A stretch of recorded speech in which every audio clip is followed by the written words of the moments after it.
Hello and welcome back to my YouTube channel. In today's video we will be doing something a little bit different. Now just recently, a few days ago, one of my friends, Hofster, who is also a chess streamer and a YouTuber, asked me to do some coaching sessions together. And I thought, sure, why not? So this will be the start of a series when I coach Hofster to get to 1600. Now let's take a look at his profile. Now if we take a look at his profile, his rapid chess rating has been around 1500 ever since. And in this series I would like to kinda point him in the right direction to get to 1600. And from then on he would be able to on his own progress even further. Okay, so I have just gotten on his profile to look at his games, and as you can see, he went for a Caro against e4. He traded here, and I think this is all pretty simple. This is probably one of the best lines for black. It's all pretty correct. So I'm not gonna comment on that too much. Let's see. So he developed his knight as well. Now knight to f8. This is actually an interesting idea. I guess he wants to go to g6, perhaps. Something else. Okay, now queen to b3 is a good move. He targets here and here. Now this is probably the critical point, even now. And I think with bishop to e6, he kind of blundered a bit. Because takes and takes on b7. Okay, now he goes for the queen exchange. Now, if his opponent takes that, I think he's just up a pawn. And evaluation bar says that as well. But it means nothing because I can't help him. But okay, let's just watch till the end for now. So he's down a pawn. And now, a very important thing. You have to switch your thinking. I mean, you have to wire your brain in a different way now. You're not anymore attacking, per se, when he takes like this, like some attack. There is nothing of that. The queens are off the board, and you are down a pawn. So what you want to do here is basically think, okay, how can I be active and how can I keep position near the equality. So basically here you kind of already want to fight for a draw. Like, I'm not saying to play in a way to get a draw, but I'm saying that you have to start thinking a bit different. I like that. If he takes, probably bishop takes, knight takes, and you will see that his pieces will be pretty active. Okay, now I don't like that move, but by his opponent. c4, perhaps, and after the knight goes back, knight to b6 should give black enough activity to counter for that pawn loss. Okay, he found c4, nice. Now if you look at the evaluation bar, even though he's down a pawn, currently it is not +1, which is standard for being down a pawn. So he's doing a good job. Okay, knight to b6. That is a good plan. The biggest thing about this position is that his opponent can't really break through that well because of takes, and then this pawn will be weak. Okay, he starts rotating the knight, but as you can see, the knight can't really go to a lot of squares. Now, what would I do here as black is probably, I mean, knight to d5 looks good, just targeting this bishop, yeah. And perhaps you have isolated this pawn as a weakness. So a good plan here would be to maybe rotate the rook and try to target that. What I don't think that he should do is play on the e file. Now maybe that's good. Or maybe it's okay as a plan, but I think that he should have focused on the queen side, because here after something like bishop to d2, if you just exchange everything, sure, maybe the endgame is decent for you, like per se after all of the exchanges the knight will be here, so like takes and knight takes. Per se the knight and bishop will be back and these pieces are more active, but it suddenly gets kinda bit tricky. Like white can play b3, you take, he takes, and he gets these pawns, and it can get a pretty tricky position. So what I would do here as black is I would probably go back here with a rook and try to keep the tension on the b file. And if his opponent takes, then after the pawn takes, so if you look at this position, if his opponent would take, pawn takes and king to f7, and he basically improves his pawn structure. A rook to d2 is an interesting move, but it is not that good exactly because of this. He gets a rook on a second rank, which is usually what you should do. But in this position, what is problematic is that he has to trade. Even with something like king to f1 and then a rook here was good. Yeah, and now we will get into that same position why I said that he shouldn't really play on the e-file. Because after all of the trades, he is basically in an endgame where he's down a pawn. And now it's hard to isolate the weaknesses. So this pawn is basically a weakness. And I don't know how he will isolate it. Maybe something like, okay, let's see. So something like this per se. But even king to f1 and g3 and... Okay, a5 is a good move. Basically you try to restrict the white's plans, basically. Okay, so here white really should have gone for b3. So after takes, he would have the connected pawns. Because now, after this... Okay, why not a5? Like you started. Wait, what happened? So he played g6, and this guy played knight to a3. No way. Okay, he takes it, yes, and the pawn takes. Basically, this guy made a huge blunder. This is indeed a huge blunder. Basically now I think black is even winning. g5, h5 and f5 should be sufficient when running the king there. Okay, so all of these moves happened. Now, even though he's down a pawn, look at these pawns.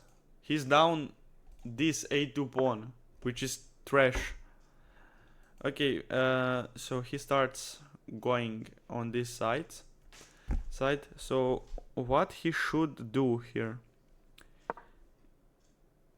is, I don't know, I actually have to think about this position as well. The knight and these pawns provide a good blockade on this side of the board. So he needs to create something happen on this side of the board. And he has 4 on 3. So he can do it. Probably now f4 is, I think f4 is the way he goes. f4 and just runs his king in the position. Okay, he does go f4. Now the computer still says it's zeros. Okay, and now the white misses something. I think he should have maybe pushed. I think pushes was good here. But now after king to f5, black just gets in. And in the sudden turn of the events, I think Hofstadter is now definitely winning. Takes and picks up this pawn.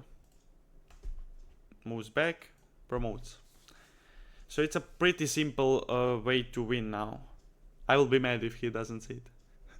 Okay, I'm joking. Takes is good as well.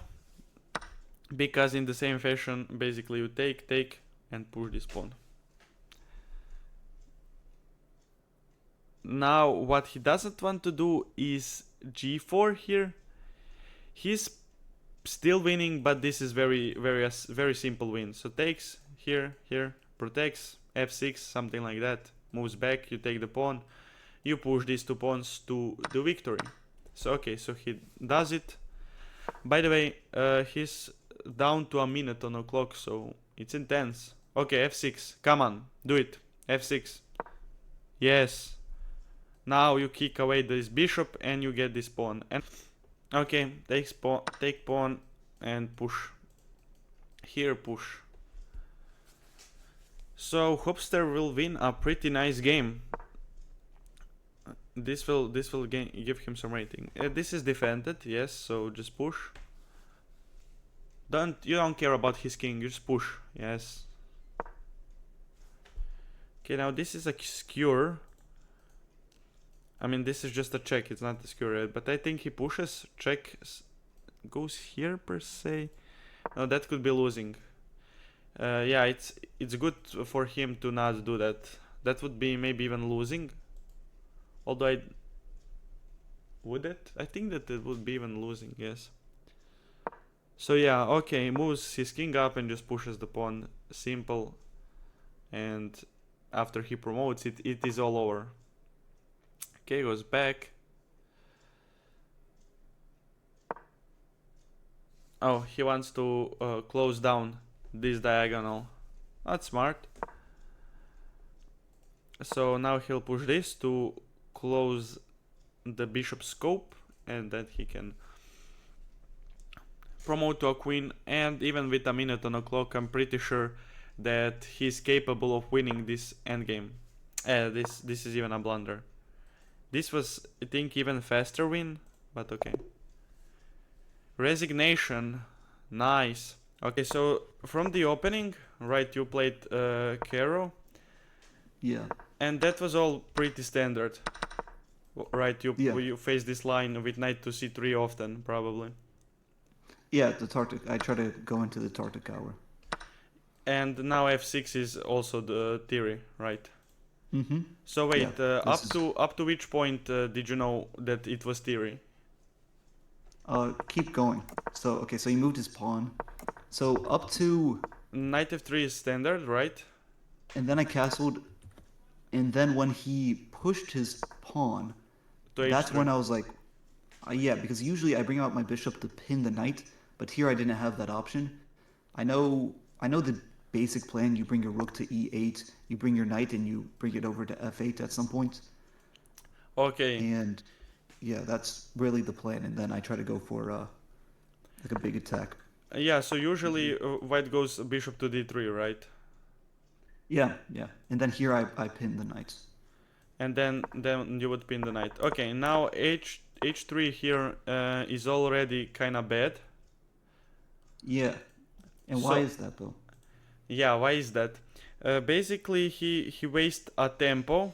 Now you cannot pin the knight, but you continue playing. I think rook to e8 is still good. Now you put him in the check, and he can do either that or with this bishop. Now bishop to f5, that is now...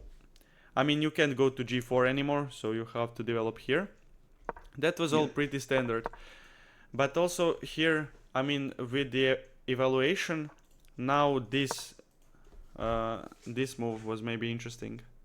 Oh yeah, I thought about putting my bishop on f4, but I thought that was like moving my bishop twice. It's like, what's the point of this? Yes, he can probably move his queen and defend.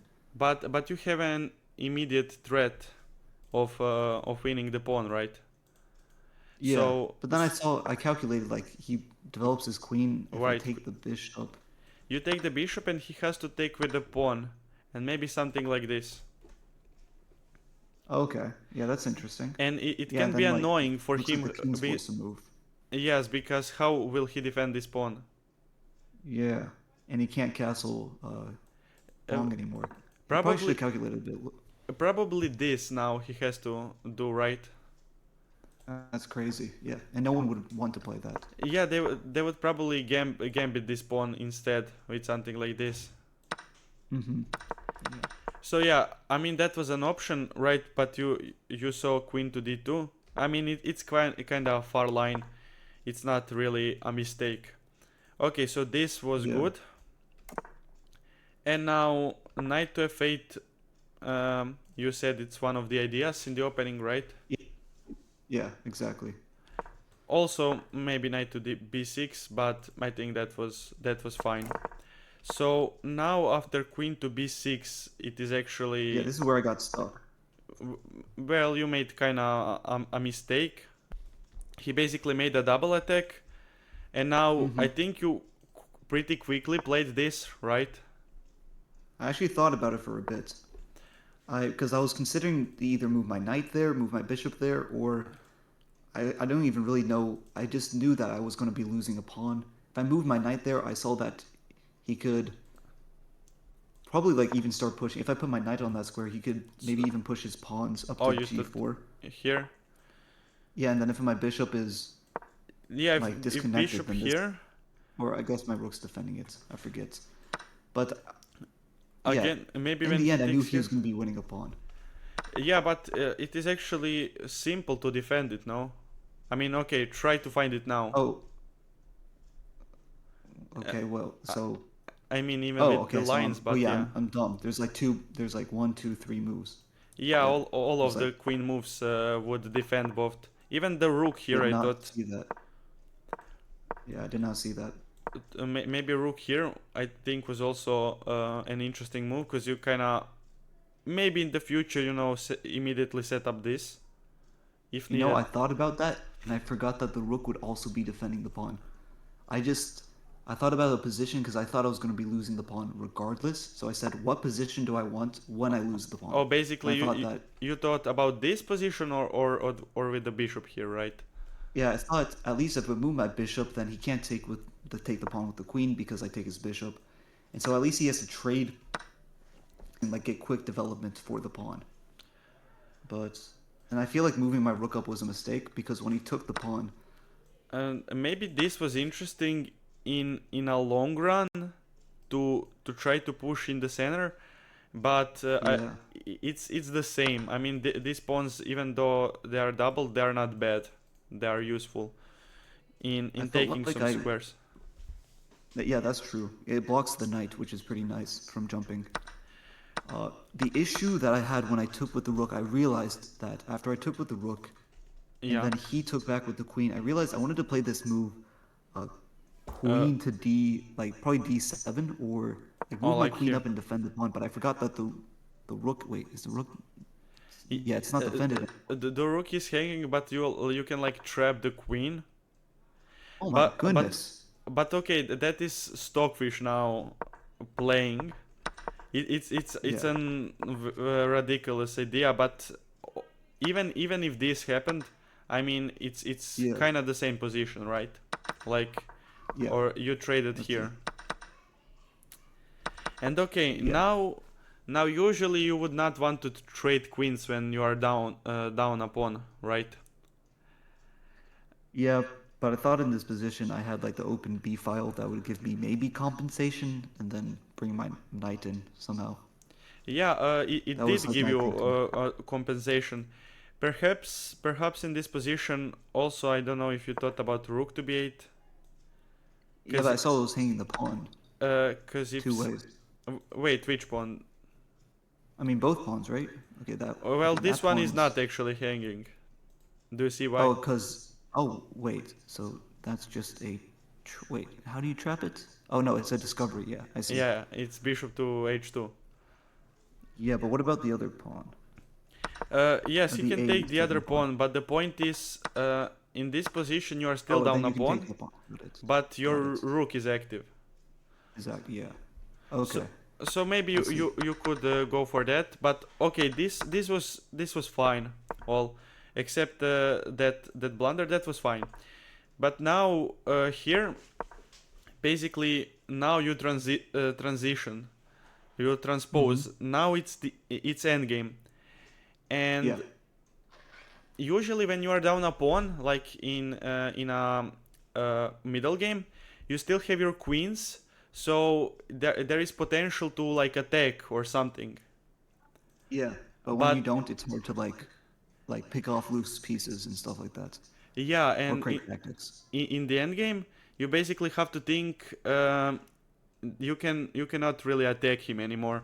I mean, maybe something on the seventh rank, But usually in positions like this, I mean, it is obvious that you won't be attacking, right? Yeah. There's no So real way to attack. yeah, so you have to switch the way you think, and now you have to start thinking to like fight for a draw.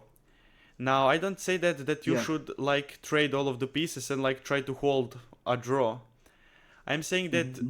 that you should be like all of your pieces should be the most active that they can be. So okay, you brought out your knight, that was good, and now Yes. c5 was good as well. I like that Okay. because now you basically activate all of your pieces if they take, right?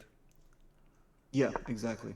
So something like this, I don't know if either the knight or the bishop takes, and you would be Hmm. enough active to compensate for that loose pawn, right? That you are Yeah. down. And this was all also correct. With Hmm. this was good to push the knight back, and Yeah. now knight to b6. Like something like, oh, did it automatically play something? Uh, Okay. so Oh, so you played it. you first played that, but yeah, I see your Yeah. point. It's not yet that. So after you put your knight here, basically you blockade the center, Yeah. and Yeah. and now the plan I think for you should be rook to b8 Okay. because you try And how to do I put pressure? fight this pawn because as you said this pawn is a Oh, weakness, right? yeah, yeah, it is. And I don't know here what was the Definitely. time situation, but I think maybe you were I think I down. had like 2 minutes or something. Yeah, so Yeah, I had 2 minutes and he had 6 minutes. you didn't really have enough time to really deep go deep and calculate like which plan was better. But this on the e file just resulted in trades. And trades, yeah. Like I realized if you that. look at this position, even though that you are down a pawn, this position is around equal. Yeah, yeah, So something I like see rook that. here, and I don't know, perhaps moving the bishop this way, or to f8 just to double on the b file. Got And it. then Yeah, and just like basically, try to make them. Got it. yeah, and also pushing like this pawn, since Hmm. on the king side he cannot really do anything, and here you have your two pawns stopping his three pawns. If Yeah, you when you put pressure on the b file, so maybe that was a good game plan for the endgame. And okay, here basically I thought. Well, what? here my idea was like my rooks are going to be traded. Why not at least trade it in a position where my rook is a little bit more active, hitting the bishop, so the knight's like locked down. That was my thinking.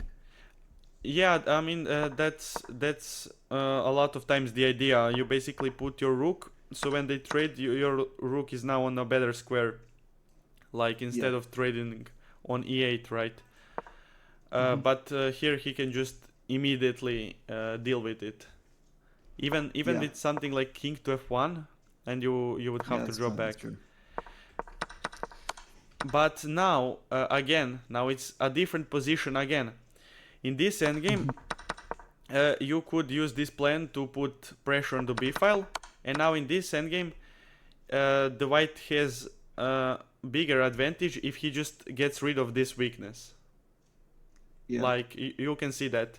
So something like b3, since now this is guarded, right, by the Yeah. bishop. And then you just have a bunch of passed pawns. Yeah. So now Or I a5 was apologize. good because you kind of want to stop this b3. Yeah, that was my idea. And now when he went knight to c2, probably a4 here.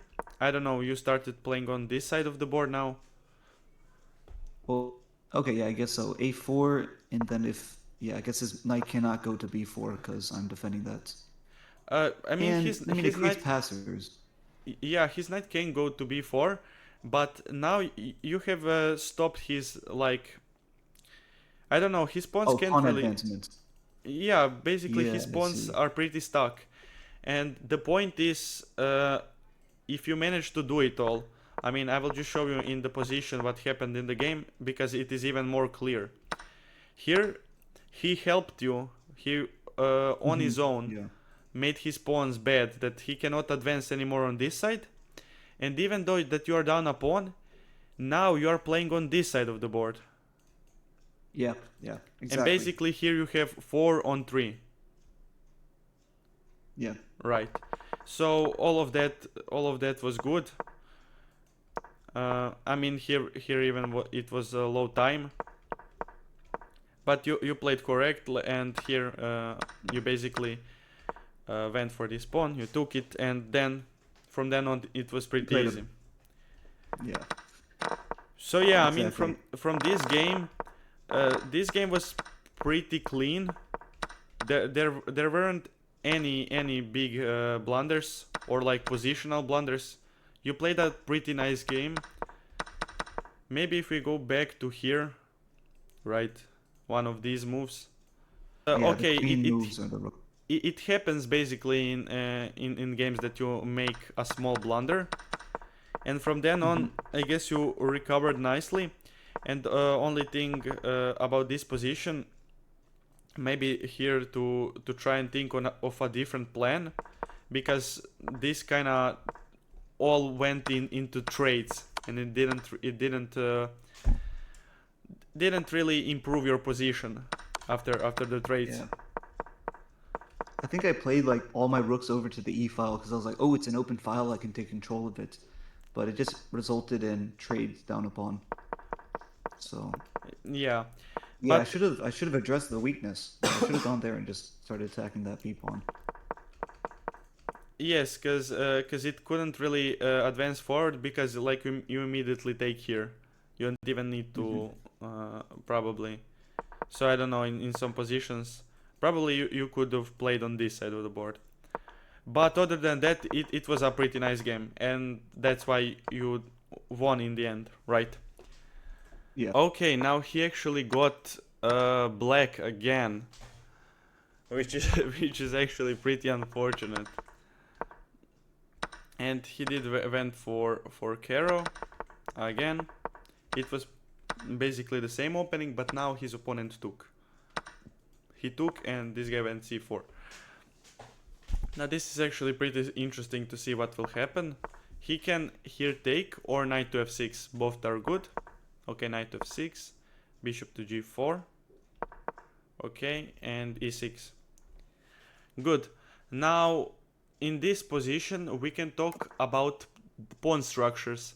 As you can see in this pawn structure, basically these are called hanging pawns. But okay, they're not hanging pawns since this pawn is on d5. But if for some reason this trade happens, or if his opponent takes, he should really take with some piece instead of taking with a pawn, because that would create an isolated pawn on d4. And you will probably see in this game why is it bad to play like this. Like you can see from the evaluation bar, it says that it is around equal. But the biggest thing in this position is that you want to create this isolated pawn, as I said. Okay, now he really has to take here with the queen. That's a big thing. Like you take with the queen, yes, he gets a tempo, but wait, when you go back, I guess pushes the pawn. Yeah, that could be annoying actually. So after knight to c3, goes back d5. But then takes the knight. Okay, he took with this pawn. Now it's a different position. I really wanted him to get to a point where it would be an isolated pawn, because then it would be a more instructive game. Basically, then the whole plan would be to attack here. But okay, in this position, his opponent didn't defend this pawn, so he was able to like take, and now win a pawn in the center. I think he does it. He needs to do it. I guess he's thinking which way does he take. Okay, with the bishop, it has some potential, but now your pawn is in trouble. So let's go back in this position. Now he took with the bishop, but also when after looking at Stockfish, and okay, they keep playing moves, so it messes up my position. Okay, I guess we will analyze afterwards, because they just want to move. Knight here, queen to b6 is a multi-purpose move. And now this guy has to go queen to d2 to defend. But now this pawn is falling. I guess the big thing for him to realize is that he has to let go of this pawn. I know it's a hard thing to do, but I think he really does need to do it. Or the other option is to take the knight. So when his opponent takes, try to go for this pin to keep this pawn alive. So like now rook to d8. Because I don't know, I pushes, maybe that could work as well. Okay, he goes for it. So he's greedy. That can result in two ways, right? It can be good or bad. Okay, his opponent took. Now I guess knight takes looks fine to me. But after you get hit with rook here, to basically want to his opponent will do this probably because he wants to win the b pawn, and then he needs to take the bishop and to mess up his structure.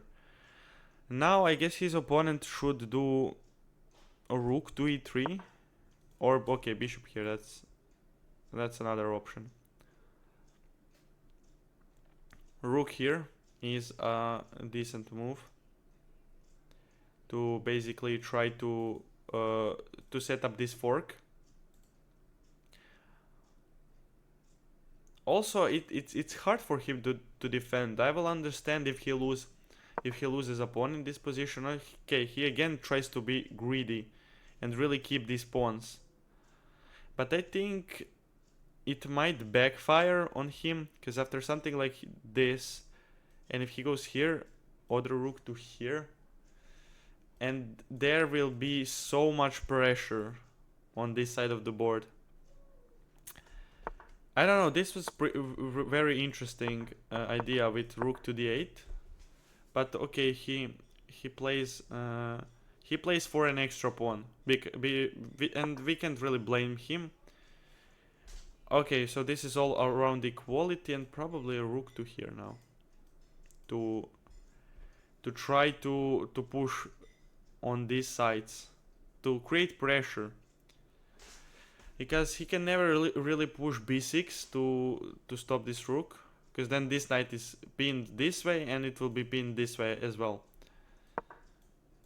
Okay, queen here is a good move. Good move for us basically, because you really want to see him play on this side of the board instead of focusing here. I guess he can still do it if he wants to. Okay, so something like this is bad.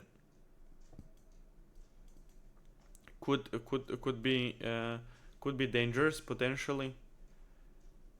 I guess rook to b8 is now a move. But what we really want to get in this position is we don't want to move these pawns if not needed. So something like h6, just which looks like a good move, is not a really good move, because queen to f5. And now his opponent will just threaten to checkmate him. And if something like g6 happens, you just weakened your king too much. Okay, rook to e8 is a good move. This bishop really needed to get pinned. And actually here, Hofstadter has a pretty nice idea. Guess he can go like queen to a5 and offer this queen trade, which when his opponent takes, the knight takes, and after bishop takes here, he can throw in rook takes, and then win the bishop. Okay, now we need to see g6 happen.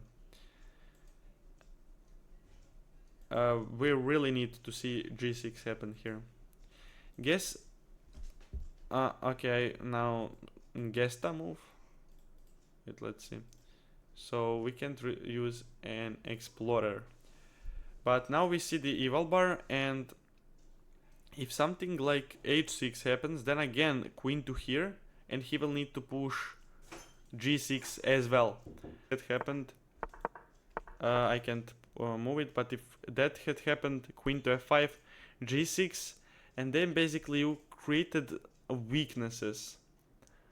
So that wouldn't be good. G6 without h6 is not that bad, because important thing, bishop is on a light square now, and he can't really get in through these dark squares. Okay, rook to here is a good move. I like it. Attacks the queen, and he probably should now double up on the e file, but again, okay, here maybe he has this now if he wants to, because then trades would kinda benefit him, because everything would be defended. But I guess the other opponent has a pretty simple solution after this. Takes, rook here, rook takes the knight, and also forks the two rooks. But okay, this is good. Now puts pressure on this bishop. And okay, so if something like f3 happens, it would be really interesting to see. What? Hofstra? Don't get confused. Don't get confused here. He's not a genius. He just blundered a bishop.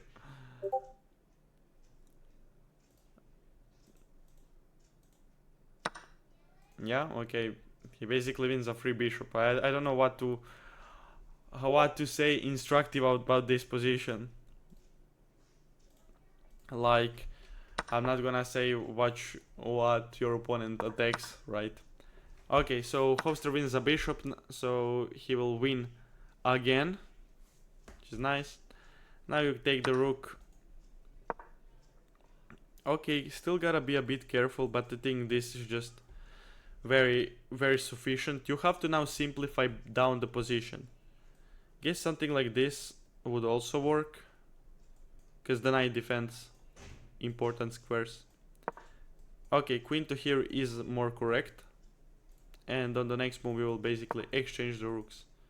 Okay, he doesn't want to. Now queen to here would take away this square and also threaten to exchange the queens as well. Rook to the second rank is also good.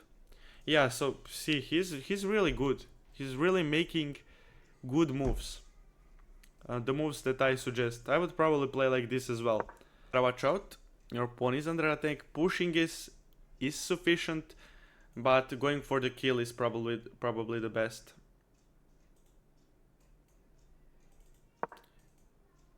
See, he's a genius. I am saying that he's a genius. Okay, so now basically you have to think how will you mate your opponent after he takes here. Maybe rook to here is even good. Just slowly pushing, or trading off a rook as well should be decent. Putting your queen here, so knight f3 becomes available, is good as well. Man, Hofstra, you gotta move. Okay, we get some pre-moves going on, nice. Now, this is what he needs to do.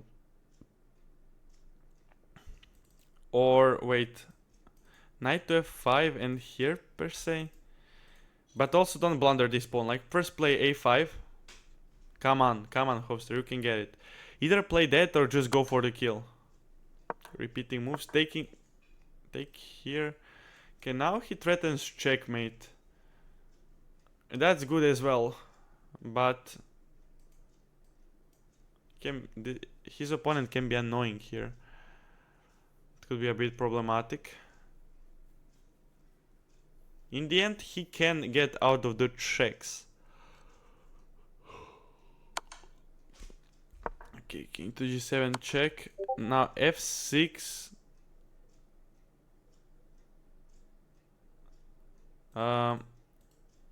Okay, f6, I guess. Queen check here. I guess he just gets out first. Come on, come on, Hofster. You will lose on time. Move. Go here. Come on. Don't overcalculate. Even if it ends in a draw, it's good. Just move. Okay. Check this, right? Come on, g5. G5, Hofster. Play it. Okay. Now there are no more checks. And this is on the way. If this happens, check here, check here, check here, and knight back, g6, here, here, here. I think I have a bad feeling that Hofster will lose on time. I'm not saying that to be negative, but it's just a fact. Unfortunately. You know what would be the best for him to fight h4 with probably this, and to let him take, check, and go here. But wait, then this check here, and it's a perpetual. Okay, that was unfortunate. So still, I mean, this is on the way. And after king here, I guess maybe this. Still, I that doesn't work really. He has to go for this. So wait. So after h4, which is the only move, check. Here, check. Here, takes. Here. And maybe he can get into this endgame where he has a knight and his opponent... Oh wait, but he cannot. Okay, mate in one. Oh no, there is not mate in one. Move out of the way, just move. Okay, check. Okay, and knight back. Knight back, come on. Knight back. Knight back, go, move. Okay, now try to run your king up the board, or like sacrifice. Try to run your king up the board, probably. Come on, sacrifice. Come on, Hofster, do it. Or sacrifice immediately. Yes. Push your king one more square. Pre-move that. Come on. He cannot do any... He can run here now. I don't know. Takes. Now this check. Check here. There's just not enough time, unfortunately.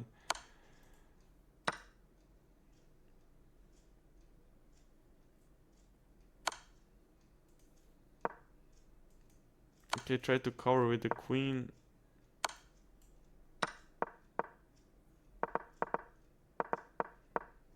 Okay, he tried to primo, but he was just too low on time. That's just unfortunate. Too bad. Okay, let's unmute. I was completely winning there, but I lost in time. Yeah, that was just unfortunate. Yeah, that's unfortunate. I mean, because I didn't realize he had that defense. I wasn't preparing for that defense of that pawn push. With the f3, right? Yeah. Yeah, when he pushed f3. I forgot that was a defense. I thought he would have to give up his... And here I started panicking because I had 8 seconds. Yes, yes. So, I don't know. Okay, we can definitely analyze it. here, So, I would have been able to pre-move if I had enough time. if you I know that for sure. even if you had like 5 seconds, I think you could get a draw. Like just Yeah, to that's true. pre-move and take every pawn, basically. Or coaching on how to do time management, because I never know how to... I really never know how to manage my time. Yeah, I mean, Okay. I can talk about standards and basics, like some rules, but I also have sometimes the same issues. I also lost many rapid games because of the time. So so Yeah. yeah. But okay, can you turn the board? So Yeah, we are you in it? Let's yes, see. I Let me am in it. refresh, because it says that you are not. Okay. You're a And participant, and let me give you access to everything. Okay. Wait. Yeah, this is kind of buggy. You have to reload it sometimes. Yes, basically all of the time you need to reload it. Okay. Hey, there you go. Yeah, full control. So we can start Okay. going over this. Um. Okay, I guess let's just look at the opening first. Yeah. So this is now the different line of the Caro, right?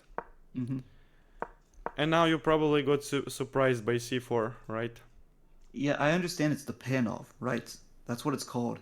And but I've not looked into it much, or I've not even played it that much. So Yeah, because it is uncommon. Usually, I mean, this exchange variation is like one of the most well-known openings.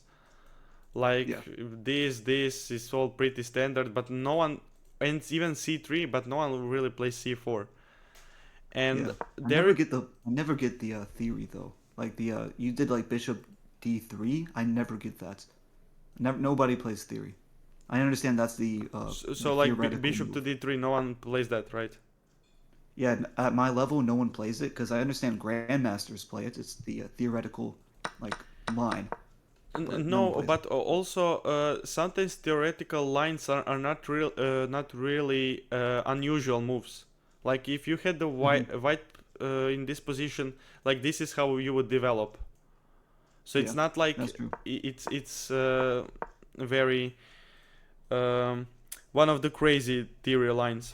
But okay, c4, and now your theory knowledge stopped, right? You I were Yeah, I think so. I kind of assumed that knight was good to keep the structure and isolate his queen pawn. Yeah, but now you started to think, right? Uh, Yes. Yeah. okay, so yeah, this is actually a very instructive pawn structure. I guess this was good, right, to bring out your knights. But this Yeah. structure, basically, you don't see a lot of people playing that because usually what would happen is that even I guess let's just run through these opening moves because this was Okay. all good and standard. And right about this, now e6, and basically whoever takes the other, the white will be left with this isolated pawn, right?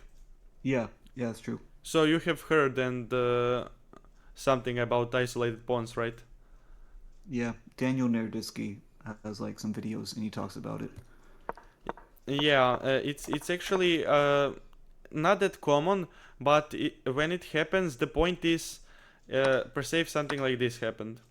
So the point Yeah. is, he cannot get rid of the pawn to like push it. So he Yeah. would try to prepare it, and you would like try to block it off as best as you can. Yeah. So Oh yeah, moving my knight there. I see.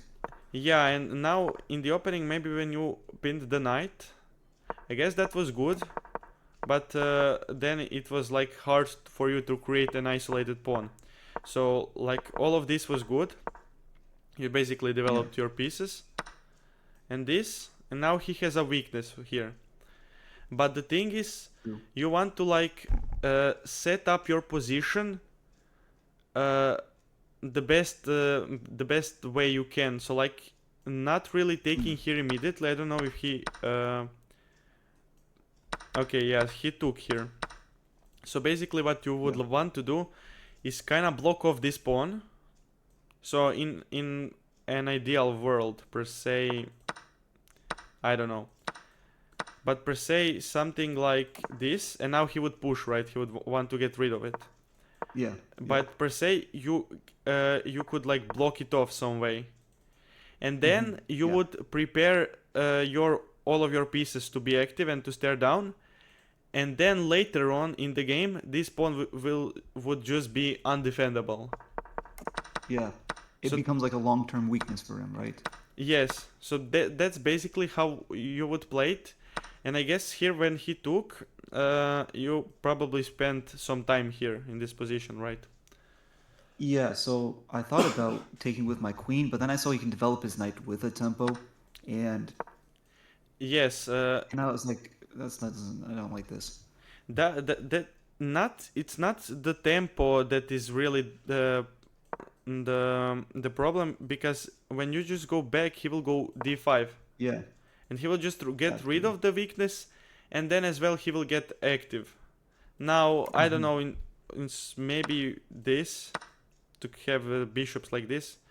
Okay. Maybe you could do this, but again we are Wait, why talking. can't you take the knight? So wait, in which position? Yeah, you played. You just like showed off a line where my bishop moves back to take back the pawn, but his Uh, pawn was attacking my knight. so wait, I think we looked at this. Yeah. No, no, no. I think we looked at. You said something about like castles and Okay, letting you and take. Why takes in can't you here, take the right? knight? Yeah. Wait. What is Yeah. this? Is that it for you? Oh, yeah, I was basically moving fast. Yeah, that was a free knight. You're right. Got it. Okay. But the Uh, concept is there. Is like to get your pieces on better diagonals. yes. So in this position, you did make a right choice to take with the pawn, even though now Yeah. it's not anymore this isolated pawn. You both have it. So Yes. then it's a bit different, because you also have the same problems he does, right? Mm-hmm. But here you have more pressure on this pawn, so that's why you won it. Just That's in. true. Why did he play this? I'm not sure why he even. Do you understand? Yes, I mean, the thing is, even after you win this pawn, the position is around equal, because your Okay. pawn is bad as well. Yeah, and I saw my his queen was extraying that pawn through the bishop, so um, he could potentially win that too. Yeah, and here you again spent some time and you took with the bishop. Mm-hmm. That was to what? To target this pawn, I guess. Yeah, it was to create immediate threat, so he didn't have a way to prepare his pieces. I just wanted an immediate threat. I, That's I, really I all. guess this would also create an immediate threat, because your threat is to take and then take here. Yeah. Oh, ooh, ooh, So ooh, ooh, ooh, ooh. it is Okay, basically forcing for after he would have to do the same as here. So knight to c3. got it. But okay, Yeah. I guess taking with the bishop or the knight was pretty much the same. Now queen to Okay. b6. That was good. Now you basically play a position where I guess this pawn is just too weak, right? Yeah, I knew it was gonna die. Yeah, so basically now you have to find a way which is best for you to give it up. Mm-hmm. Okay, and here if you do something else, he will just be able to like take it Yeah. without really some consequences. So I guess taking the knight was good, and also here pushing was good. Yeah. To get And rid of my weakness. and now in this position, you are up a pawn, but you have to Mm-hmm. like stabilize the position. Yeah, I saw that move, the rook move. So you can probably like even feel in this position that your pieces are kind of inactive. Like you can see the rooks, and Yeah. his rooks can get active faster. So like Mm-hmm. here you have to try to stop like I don't know, to stabilize everything. And okay, he couldn't go here immediately because you would take the bishop, right? Yeah. So this Exactly. this was good by him, and now you went back. Yeah. Now I understand the idea, right? Mm-hmm. You wanted to do what when you went back? Well, so my idea was I wanted to cut off the bishop's path to the b7 pawn. So whenever he moved his rook to b1, at least I can move my queen back and it won't be hanging.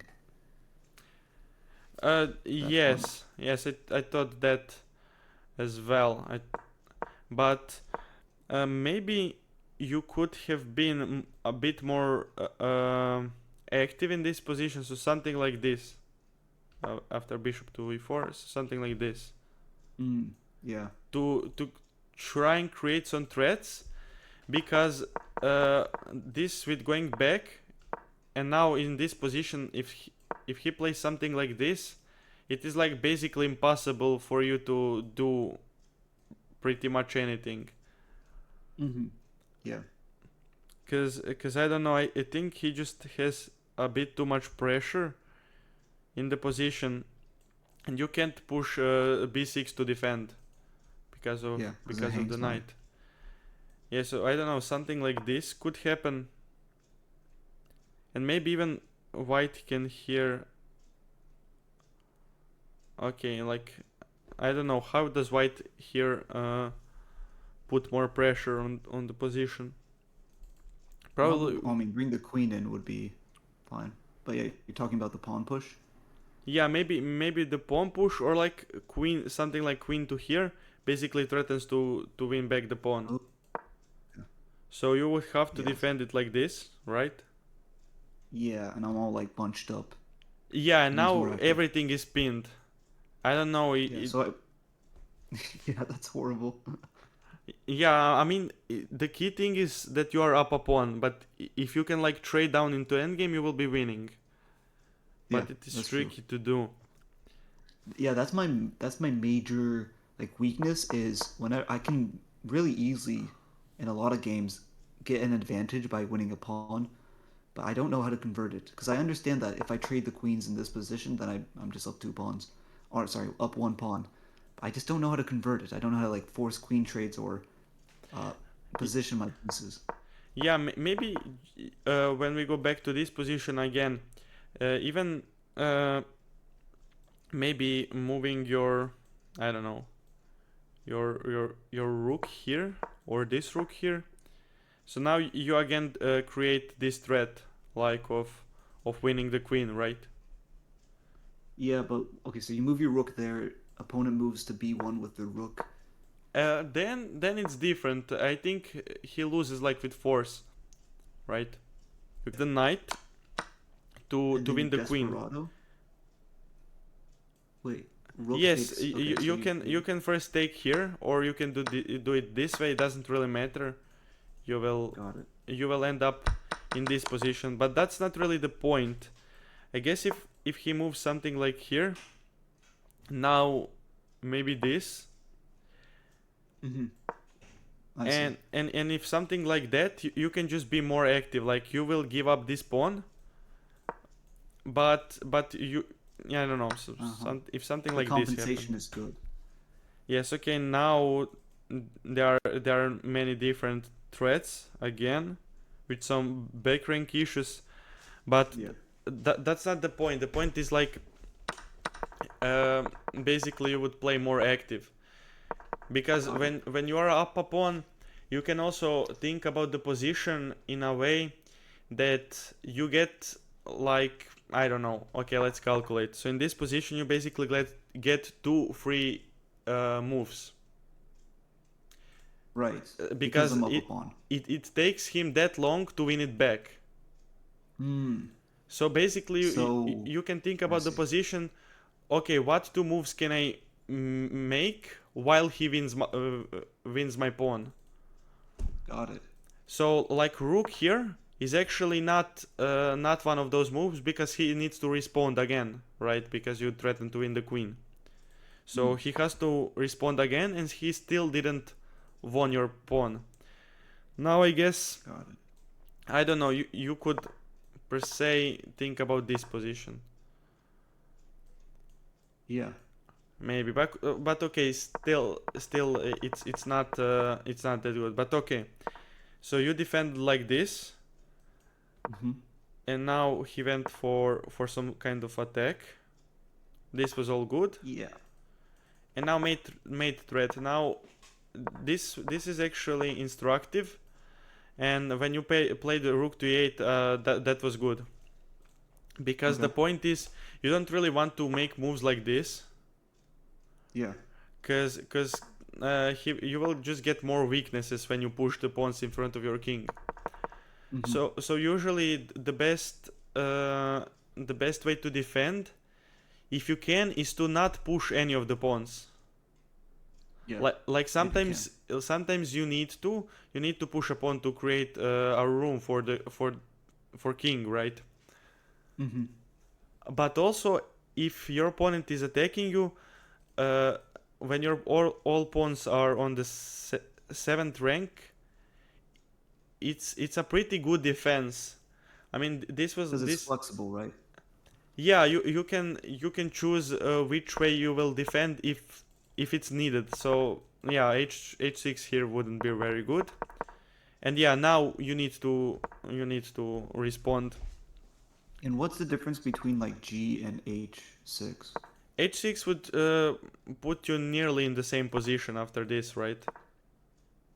Yeah, I also considered after I'm gonna show you what I was thinking about. Okay. The reason I chose G6 instead of H6 is because I saw that if I played this, there was this move, and I thought, well, this is pretty uncomfortable. I mean, I bring my rooks over, and I mean, this just becomes uncomfortable for me. Okay, yeah, you're There's a lot right. of pressure here, It does. I and mean, it's not that dangerous as it seems. Like, wait. Um, so basically this, and if G4, like you can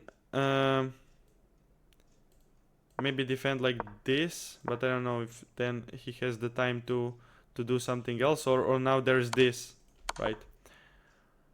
But or maybe Queen to F4 to threaten to win maybe the Queen to F4, like you bishop. threaten the bishop and you can defend. It's not that Yeah, dangerous.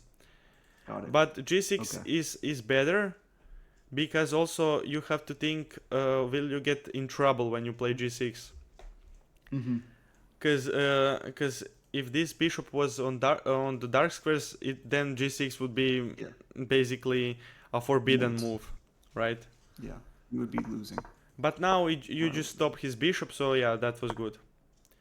And now this plan with rook to e5 and doubling up the rooks, that was good. Because now okay. you basically implement. Wait, how do I say it? You basically did the thing that we talked about in this position, all the way back here. So Oh yeah. basically, you stopped worrying about this pawn and you started playing on this side of the board. Now Yeah. this pawn is not hanging yet, but it's important for you to play on this side of the board, so you will make him focus more on this side, and then he doesn't have the time to do all of this. So that was good, right? Yeah. Okay, and now he just blundered with this move. Yeah, and I thought he had some like genius trap, and I was like, there's no checks, there's no captures. Okay. Yeah, he just blundered. I guess after something like f3, what would be your idea? Well, I understand that the bishop is pinned, which is a benefit because I'm like, okay, I don't have to worry about the bishop creating any like sacrificing or doing anything too crazy to try and get a checkmate. So usually in this position, either I would play a move like queen here to really add pressure to the pin, or like Yes. move my knight into the center somehow and just Yes. like Even now, this pawn is not really hanging because of oh, I this, forgot right? about that. No, but Yeah, I didn't see that. But it is not yeah, that this is simple to win this pawn. got it. But I guess this is like a drawish position now. Yeah.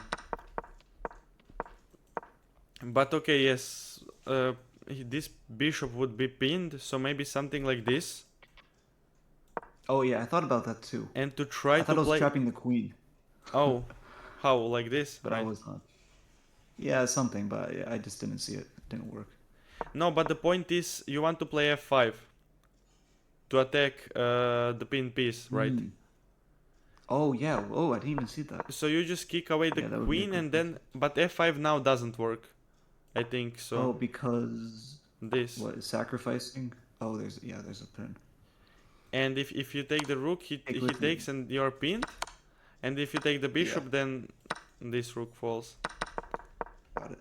But with the other rook, wait, then it's not. I guess then he can pin you again. Yeah. So yeah. But okay, something like this would happen, and queen to e7 would be good after this as well. Hmm. What you showed, and then maybe moving the king and f5.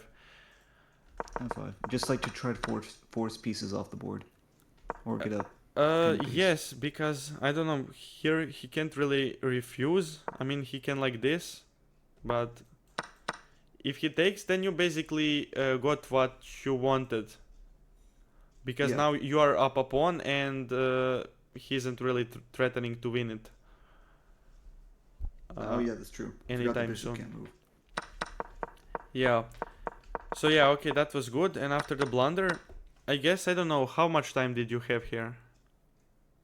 I think I had, in this position, around like maybe like a minute to 40 seconds. I can't remember, but something around that. Yeah, something around that.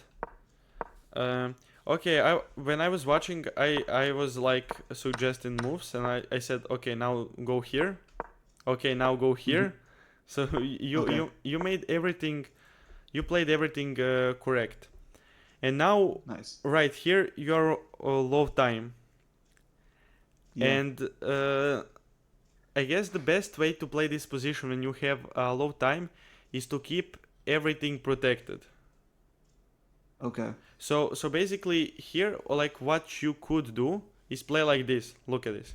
Rook So b4. you can play like okay, yeah, maybe that, but moves like this. Okay, wait, now this pawn is kinda hanging. True. Okay, so moves that just protect the position. So like b6, maybe when he attacks your knight, maybe then knight here because knight is protected, and then he doesn't really have anything to create threats. I mean, you can play it that way when you're low on time, so just like protecting everything, and then like you move your king. These threats. Yes, and you would like move your king here. Then, because right, your queen is here, and it just this is very good to stop any of these checks on the diagonal, right? Yeah. And then you can like find ways to attack his position that are like not changing everything. So per se, I don't know, he tries to wait, so let's defend this first. And let's say that something like, I don't know, let's say that now he tries to like push the pawn or like waste time like this and tries to flag you, right? Yeah. Basically, you like protect everything. Okay. Or now, I guess like you take this file with the rook as well, and not per se that he continues wasting time. Like now, when everything is protected, you can even play like this. Like these are fast moves that don't really change the position too much. Yeah. And then you can like push your h pawn up the board. Got it. And I try to go for trades a lot in these types of positions. Yeah, or try to trade. And the other way to play that position is just now you are up at night, right? And your attack will just be a lot stronger than his. So you can just attack him, and that's kind of the way you started. And this as well.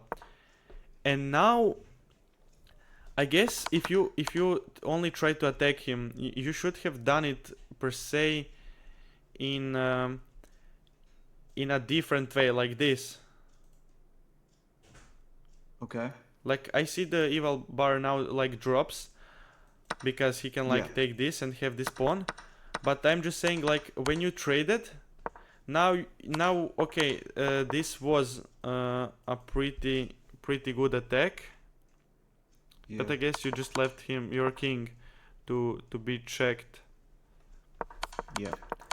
Okay, I mean trades were good, but what I'm saying in low time situations, sometimes it's like best to keep pieces on the board if you want to attack.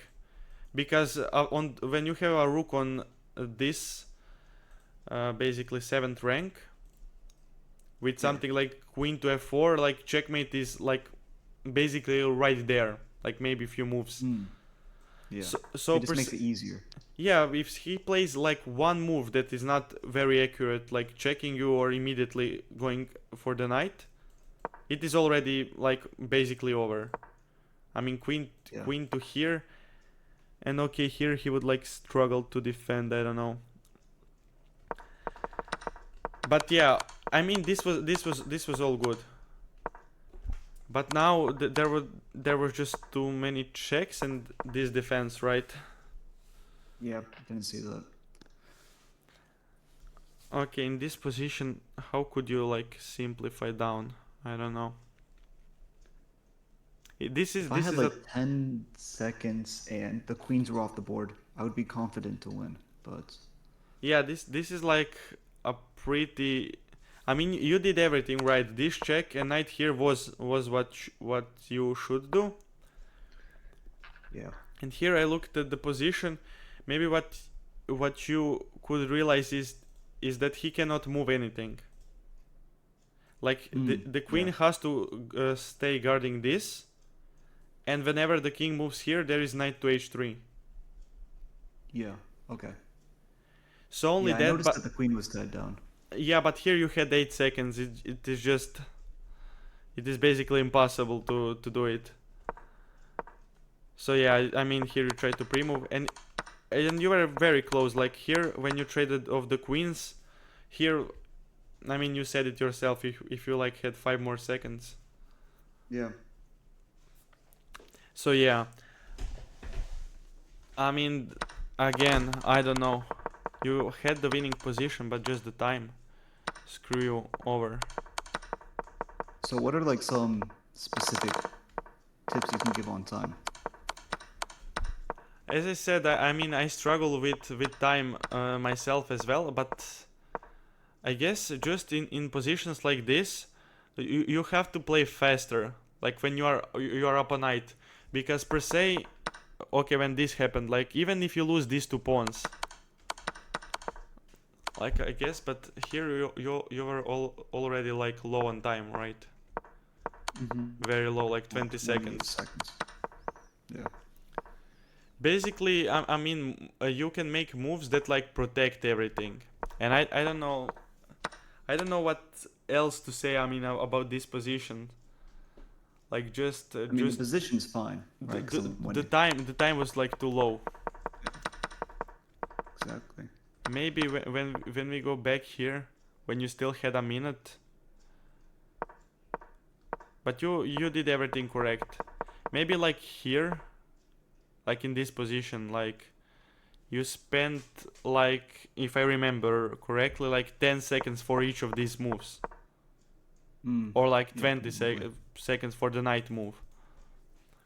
Like only here you have to play faster when you have a good position, and when you have an extra knight you can't really blunder here much, right? Yeah. So per se, like he starts taking your pawns.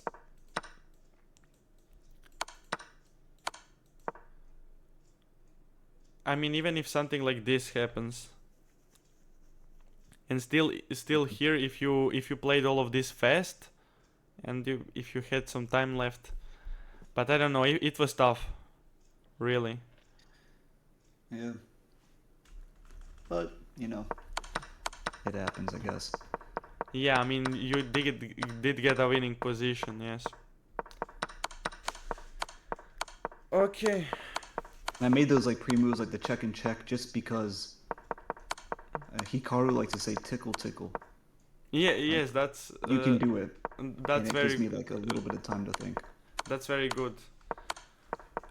And also it gives your opponent opportunity to blunder.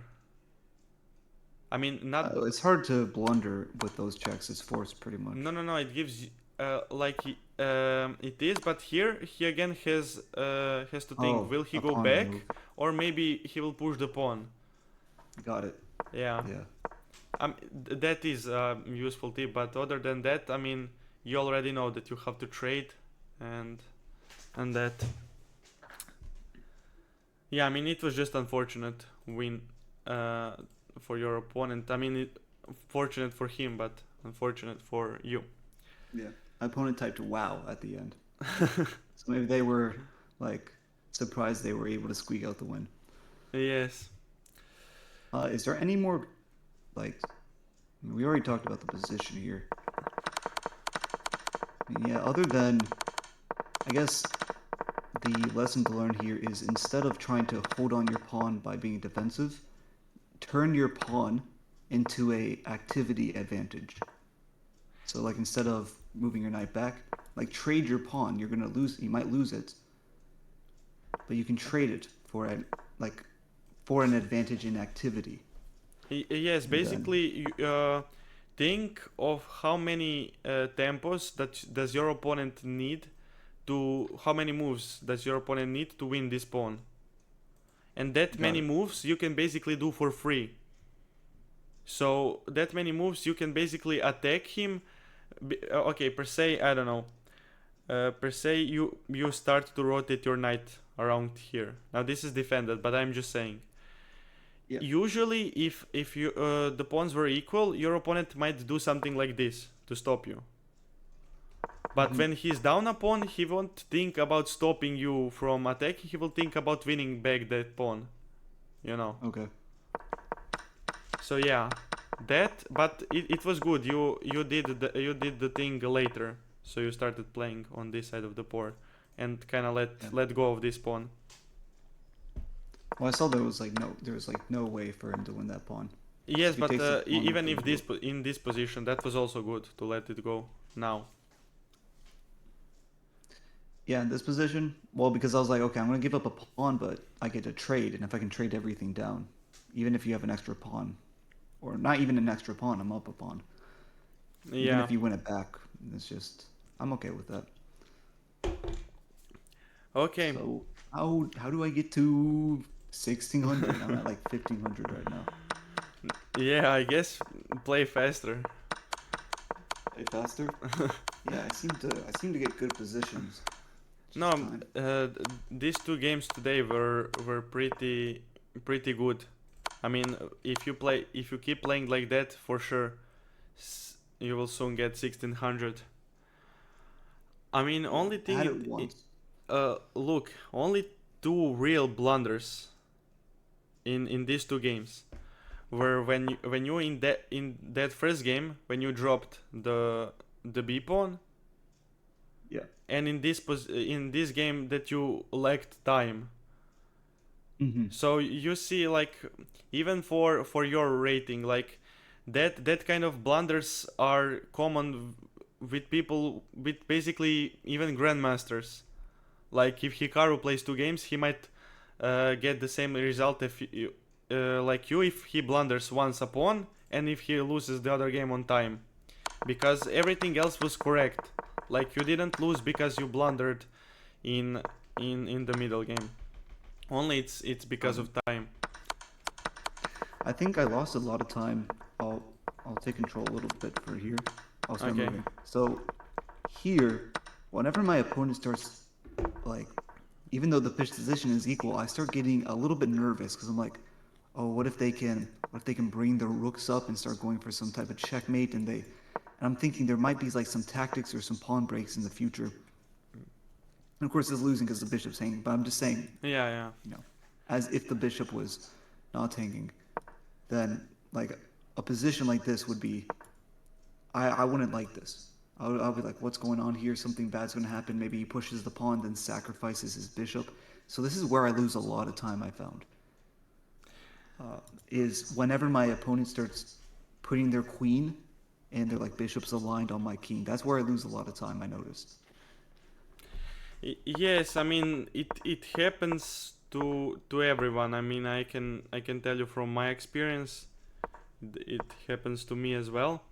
I guess the useful rule to like to know is basically whenever they start to if they start to like really attack you on the king side.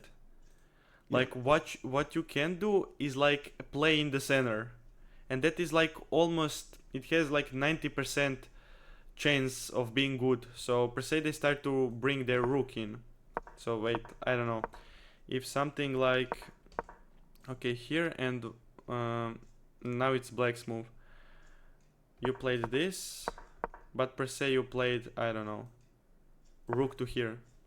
And if they Yeah. started to bring their rooks over or even play h4, like you just start playing in the center, like with rook to here, or per se, after something like this, you just start to attack him in the center.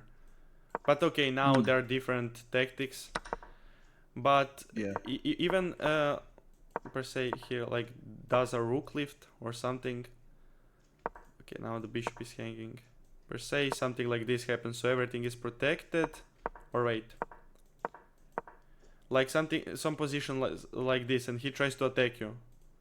Yeah. You just play in the center. See, now he has to like trade, and then the attack won't happen. And usually the positions are like you have pawns in the center, right? Yeah. So if the pawns were here, you would like make some kind of pawn break, and you would play in the center. So that's like a useful rule to learn. Okay. So maybe when he tries to, if you see like he tries to set up an attack like this, which takes time, it doesn't really pose immediate threats. You can use that to play in the center. That the two queen moves that align with the queen are both blunders. Oh. So that's just funny to notice. Yeah, but you forgot about one more. Okay. Let's see. I forgot what. Okay, this one. Yeah, but then this.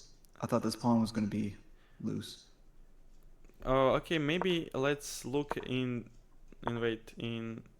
this position. Okay. Yeah, in this position, I thought about trading queens here, but then I saw my rook could go there too, so I thought that was better. Yes, that, but also maybe trading queens like this. Look at this.